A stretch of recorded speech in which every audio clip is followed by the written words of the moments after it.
Join me, Susan Regan, host of Connecticut Valley Views, the most widely watched interview program on Connecticut Public Access TV. Proof to the people is the byline, insight without bias, generating a 360 perspective. Our mission is to focus on topical subjects with thought-provoking interviews regarding municipal leadership, current affairs, educational and political topics, as well as key destination points in New England. And here's your host for Connecticut Valley Views, Susan Regan.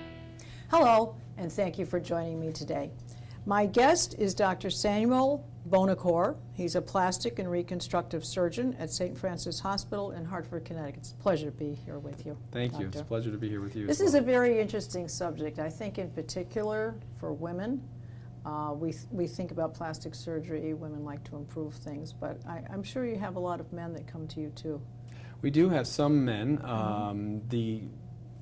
Well, my practice is a reconstructive practice, so I see a lot of men for other reasons other than aesthetic reasons, which women outnumber men in that sense probably 10 to 1.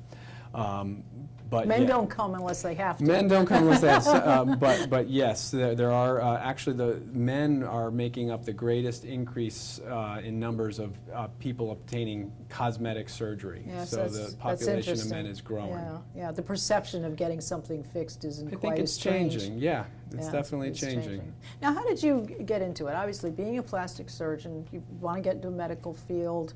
So at what point did suddenly something go, this is what I want to do? Sure. I had a really fortunate experience. I had been a Peace Corps volunteer. I originally studied soil science, believe it or not, as an undergrad at the University of Maryland. An Aggie person? I was a soil and water Okay. conservator, Okay. and I went into the Peace Corps after, and I did soil and water conservation in Thailand.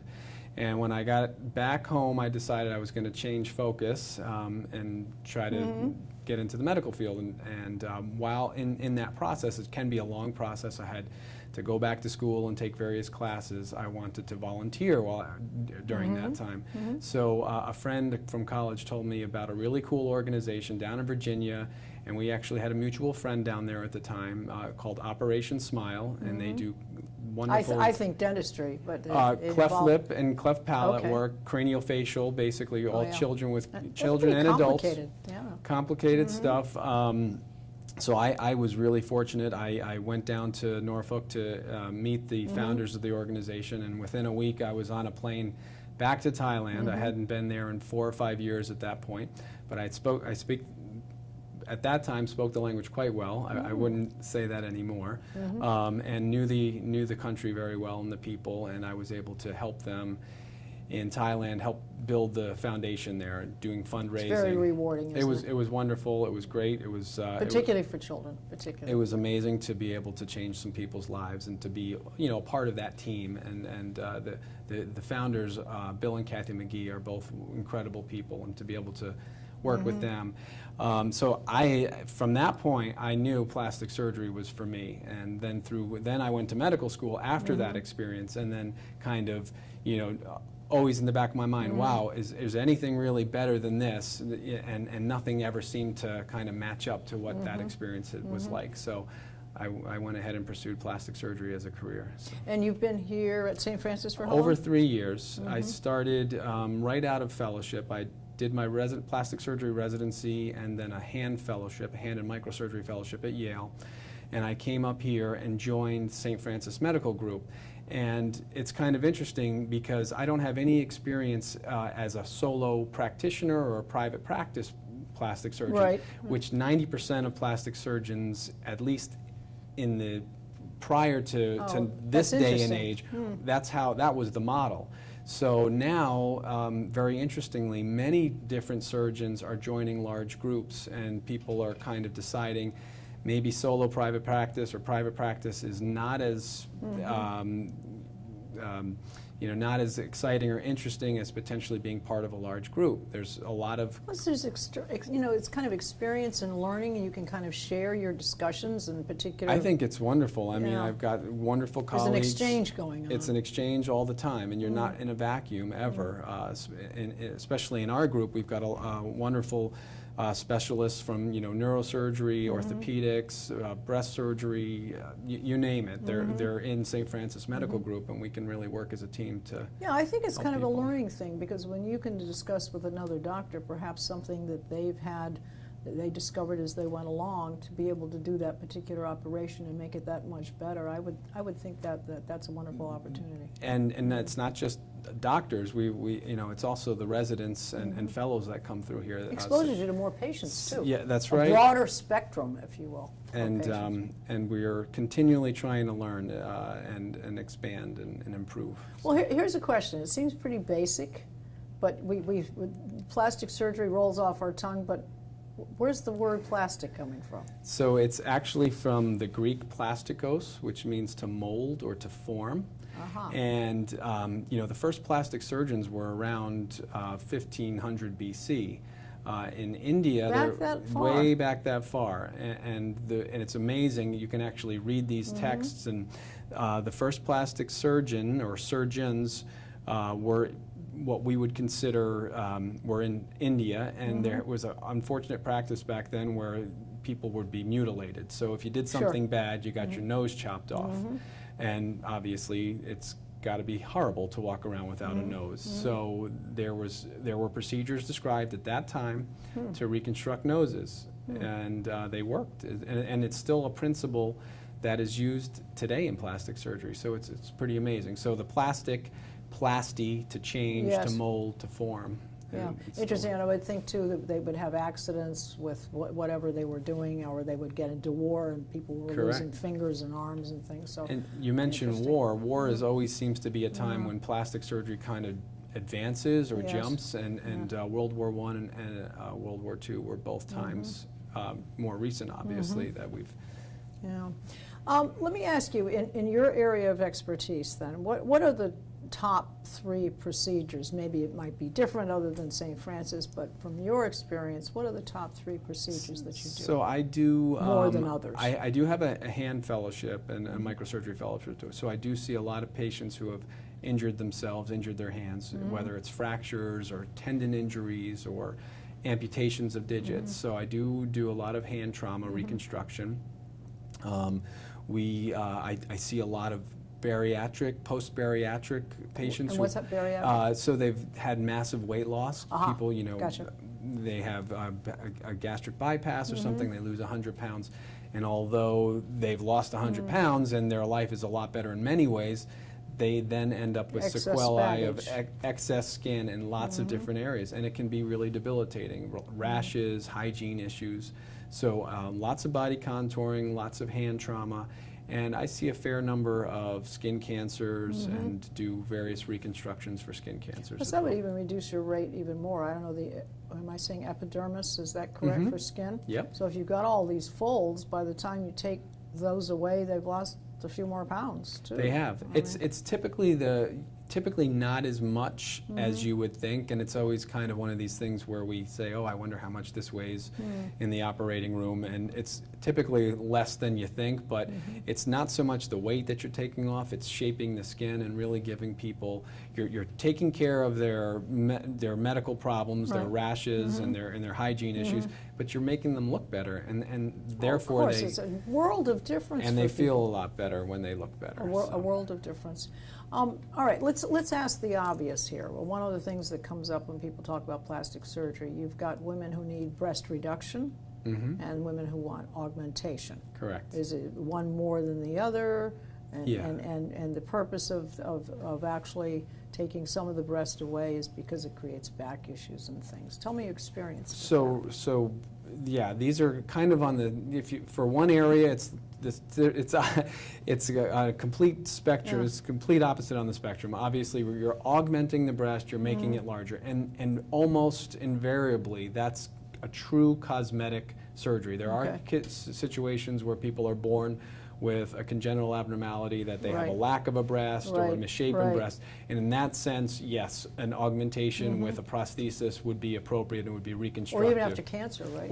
And that's different as well. Oh, okay, that's different. So that's a whole other category we can talk about. But as far as breast reduction and augmentation, an augmentation is a cosmetic procedure used to enhance the size. Reduction is a procedure that we do that is medically necessary, that treats back and neck pain and rashes under the breast. So a breast reduction is typically covered by insurance, so it would be considered a reconstructive procedure. But at the same time, we're not only striving to reduce the size of the breast, cure your symptoms of back and neck pain, cure your rashes, but we want you to have aesthetic looking breasts. Nobody, I mean, so the goal for a breast reduction is to lift the nipple areola complex, put it back into a youthful, aesthetic position, and cure all your symptoms of back and neck pain. And so forth. Yeah, I think for women, a lot of times there are a lot of women who say, oh, I wish I had larger breasts and so forth, but I don't think they understand the issue for some women. As you said, I mean, they can't even participate in sports because they can't run. They can't do that. So that to me seems as though that is, and as you said, that's covered under insurance, which takes us to a whole new area of Obamacare and what, you know, and it's a fine line, isn't it, doctor, between what's for health and what is somebody having done for cosmetic purposes. Yeah, in a way. You have to be able to substantiate the reasons that you're correct. doing this. I think a car accident, you lose half your face. Sure. That's understood. You know, so the way I like to think of those two things is aesthetic surgery is taking something normal and enhancing it. Reconstructive surgery is taking something that may have been normal or never normal, depending on how you were born, and making it normal. Okay, so if you keep that in the back of your mind, then it's pretty easy to determine what should and what should not be considered aesthetic and reconstructive. But at the same time, we want all our reconstructive surgeries to be aesthetic in the end. So we can't do a breast reduction and cure your back and neck pain and not have it look good because you're going to hate us. Exactly. So the goal is to be an aesthetic reconstructive surgeon, potentially. So. All right, let's talk about men and women, because again, we think about women having things done. So women will have facial things done. Correct. They will have the breast augmentation or reduction, maybe the body thing. So men, what would be the most typical surgeries for men? Liposuction is probably still number one. So for men and women, liposuction is the most common aesthetic surgical procedure. And then for men, we typically think about either rhinoplasty or facelift, which is facelift is not one of the top 5 for women. For women, it would be liposuction, abdominoplasty, and breast augmentation. But not facial. Not really? as much. Probably eyes. And you know, facelift is kind of a big deal. It's a bigger surgery, and it's something that it's more expensive, and typically people, it's just not quite as common. Sure. Let's talk about the skin cancer thing. Now, people know you're out in the sun. There are certain times during the day you shouldn't be out there for a long period of time. You need to wear your hats. You need to wear your sunglasses. You need to wear whatever ointment, whatever you're going to put on to protect yourself. Is that, if you do all of that, are you fairly safe? Is there anything else that anybody else can do? I mean, particularly when you have your children, you know, and they're starting off young, and you want to make sure. You know, I used to work as a lifeguard. The skin cancer happened by itself, I guess, is where I'm going with this. Yeah, because you can get skin cancer in areas that have no sun exposure, the palms of your hands, under your nails, the soles of your feet. So it's not just sun exposure, but I would say sun exposure is look, we can control how much sun we get, right? And it's a risk factor, definitely proven for non-melanoma skin cancers, basal cells and squamous cell carcinomas. So I like what you said, don't go out during 10 to 4, well, that's hard to do. Well, if you're going to be out, we're all going to be out, wear appropriate clothing. So that's the next thing you do.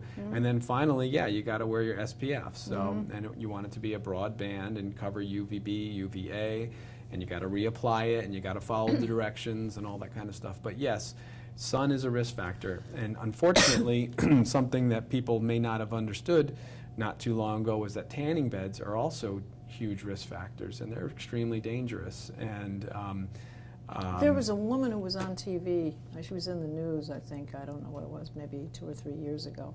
And she had gone to, I think it was actually about her daughter and taking care of her daughter. She was literally black, I mean, cooked, fried like a steak. It's hard to believe people want to go to those extremes. It was a sun tanning bed. Yeah, I mean, it's common, and it's common among, you know, younger girls, women, maybe adolescent, maybe, you know, before they kind of really understand what is healthy and what isn't healthy. But there's no doubt that that also poses a risk for skin cancers. Yeah. All right. Now, when you're talking about skin cancers too, there's another one, because we're thinking about skin cancers. Are there some things that we could give some guidelines? You know, a woman, whatever, she's got a new bra and suddenly she's in the dressing room. Gee, I never had that mole before, you know, kind of thing, kind of like a surprise or whatever. What things should one look for? Okay. ABCs are whether something is, it goes on, A, B, C, D, E, you can keep going. Okay. But A stands for asymmetry, okay? So shape. Is it shaped like a perfect circle, or is Okay. one side not the same as the other? Right. The border of the lesion, is it got a nice border that's regular, or is the border irregular? Okay, irregular mean in shape? Or Yeah. Okay. Or is it jagged, Oh, or I is it see. smooth? Okay.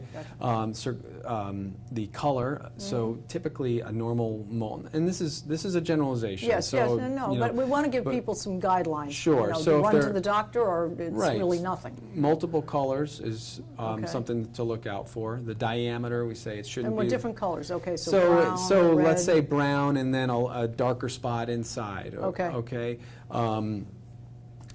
Diameter would be no larger than an eraser of a pencil. Typically is kind of the size we Okay. say. It's okay if it's smaller than that. But the one thing you want to know, and really that I always ask, is it changing? Has this thing changed recently? Yes, that would be concerned. Sure. So if it's changing, growing rapidly, if there's any bleeding, even sometimes itching, all things that we want to know about. And you know, if you're unsure, if there's any question, see your primary care doctor, Right. see your dermatologist, and then unfortunately, you know, and then there are skin cancers out there, so you know we got to be thinking about it. And then if you are someone, excuse me for interrupting. Yeah. Is skin cancer something that can sort of be catching on your body? I mean, if you have it on your here. sure, especially can if it be it's spread? no, you're okay. not going to spread it from one Okay. place to another. But I thought you meant maybe it catches on clothing or something like No, that. If there's no, a scar or no. a scab on it or Right, something like right, that. yeah. No, but it won't spread that way. Okay, so the advice then is to notice these different things, Yeah. major changes. If you notice anything, Bleeding, go see somebody or talk to your irregularities, primary care. There's talk- no talk harm to in them, that. No get one's it- ever going and get to it fault checked you. out. Exactly. Now, you had a story, I think you started to tell me about a man who had lost his hand in an accident, and he needed to replace his thumb. He unfortunately lost his thumb using some power tools, and I actually was unable to reattach the blood vessels the night of his injury. But I said to him, listen, you know, you're not completely out of luck. We've got other options for you. Okay. And we spent some time, allowed him to heal, and allowed him to think about what the other option would be, and you know, what is the closest thing to your thumb? It's your big toe, and he actually had a big toe that matched very nicely on as far as size and all that. Interesting. And we went ahead and were successful and able to. So was it actually pretty functional for him? Yeah, it is functional because your thumb, believe it or not, your thumb is really meant to be a post to oppose to. So if you can pinch against something, and I see, really okay. don't, you know, we don't really mind too much if the joint doesn't move that much. And your thumb and your toe is not the same as your thumb. There's no question about that. And the motion is not the same. But really what you want is a stable and sensate something to oppose with. So. And this question, I think it's part and parcel what you're doing, because as you said, you're making people healthier, but then you're also impacting their quality of life. So is part of your, I guess, relationship with the patient is that there is some psychiatry involved in anticipating what they want, or maybe they think they want this, and you caution them or you direct them that really wouldn't be a good way to go. Let's just say, I'll try and take an example. Woman comes in, she's always been aware that she feels as though she doesn't have large enough breasts, or her boyfriend would really like her to have larger breasts and so forth. So yeah, that's the thing, and you kind of said it before. You know, we have to understand why patients want to undergo Right. a cosmetic procedure, because there are a lot of people that would undergo a procedure for the wrong reason. Exactly. So because your boyfriend wants you to have larger Right. breasts, you're not going to be happy with larger breasts or any change we make. Let's just say she's a runner, okay? And runners do tend to be kind of thin. Sure. You know, and they very lean, okay? But her boyfriend is always looking at other women who have big breasts. And so she's decided, maybe he hasn't even pushed her into it, but she's decided she's going to do that. Then you would counsel her and say, this is going to impact your running, or you got to understand what people's motivations are and what their expectations are, and you always have to be on the same page. And yes, you would counsel them, and you'd say, hey, you know what, in you, these may not look natural, and if you're slender, or you're this, or you're that, and what we're going to do here may or may not, you know, but really it's having surgery done for the right reasons and not for somebody else. So there is time and effort in doing that. Absolutely. All right, let's talk about a couple of different things. You said one of them is the body contouring. That's one of the ones that happens quite a bit. Just give us a sense. The patient comes in, they've got the issue. Give us a time frame of operation to better to almost completely healed, whatever. Okay, so you know, first of all, before we undergo any surgical intervention, we really want to know a complete history. We want to understand where they are, what's been happening, what kind of brought them to the two of us sitting together. So as far as body contouring goes, typically people have had some type of weight loss surgery, and they may still be in the process of losing weight, and they may have only had their surgery 6 months ago. So typically, at that point, we would say, we want you to be at a stable weight, and we'd like you to be there for close to a year. Okay. So, and then let's say everything is perfect, the person's healthy, and it's safe to proceed. Depending on the type of procedure that they may or may not need. Each one is a little bit different. For instance, a paniculectomy is a surgery where we remove the excess skin and fat on the anterior abdominal wall. We also reposition the belly button here at St. Francis. Not everybody will do that, but I believe... again, that's an aesthetic thing. It's an aesthetic thing. It's an aesthetic thing, and I just don't like, you know, operating on people. We don't want to show off their bodies afterwards. We want people to feel good and look good and be happy with what was happened. So we remove an ellipse of skin and fat, typically below the belly button, and then we pull your skin and fat down from up above and pull it down, so you have a low incision. Overlap and down to a point that you wouldn't and pull it down. It is a same-day surgery. You do, though, go with drains in place. The drains stay there for how long with them? Maybe 2 weeks, something like that. I don't like to tell patients how long they'll be there because they like to hold me to it. And when it's time to take them out, we take them out. And some people, you know, within several weeks are, you know, doing great, and some people it takes longer, and everybody's different, and it's really hard to predict who is going to take a little bit longer. But for the most part, you know, we want you up and walking the day of surgery. We want you moving, and the whole purpose is to get everything going. Get everything going as quickly as possible. We want to control your pain. We want you to be comfortable, but at the same time, you know, the quicker we can get them up and well, I know that there is in St. Francis this objective, and I'm sure that it probably covers most areas of what all the areas that St. Francis is involved. But there is a sense of making sure a follow-up procedure, if you will. In other words, the patient's good. Obviously, if the patient's not doing too well, they have a problem, they're going to come back to you anyway. But is that part of your regimen too? I mean, that, you know, there's an intimate... 6 months from now, you still want to kind of know how's it going? You know, it's a really privileged relationship that a surgeon has with their patient. You know, you've entrusted me with your body, your life, okay? And, you know, we want to make sure that you are, not only are your wounds healed, that you're doing great, you're moving forward. So yes, there's a relationship that really is a forever relationship. Yes. All right, let's take another operation, because I know this is one that women would know. Now, you said there isn't a lot, but let's say facial. Let's say you get eye lift, chin, ears pinned maybe, whatever, some wrinkles taken away. Just give me a sense of, you know, from the day you do it until pretty much looking pretty good, put on some makeup and not looking too bad. Okay, so for a blepharoplasty typically, especially an upper eyelid blepharoplasty, that's probably the quickest recovery for a facial aesthetic procedure. That can be several weeks to a month, and you could be great. To a rhinoplasty, which you can be waiting for the final result for 6 months, 8 months. That's the nose, and for whatever reason, the nose holds on to edema longer. And although we try to control those things, that's typically one that really really, the skin has to mold back and everything. So that could be 6 months. And it's not like you're walking around crazy for 6 months, Yeah. but you just don't quite have your final result yet. Yeah, because you also have to think about people's breathing and so forth. I mean, that's all part of it. Yeah, right? some you of fix this, the nose, but a lot of what we there can was do, sinus we issue. can fix breathing issues and improve aesthetics at the same time.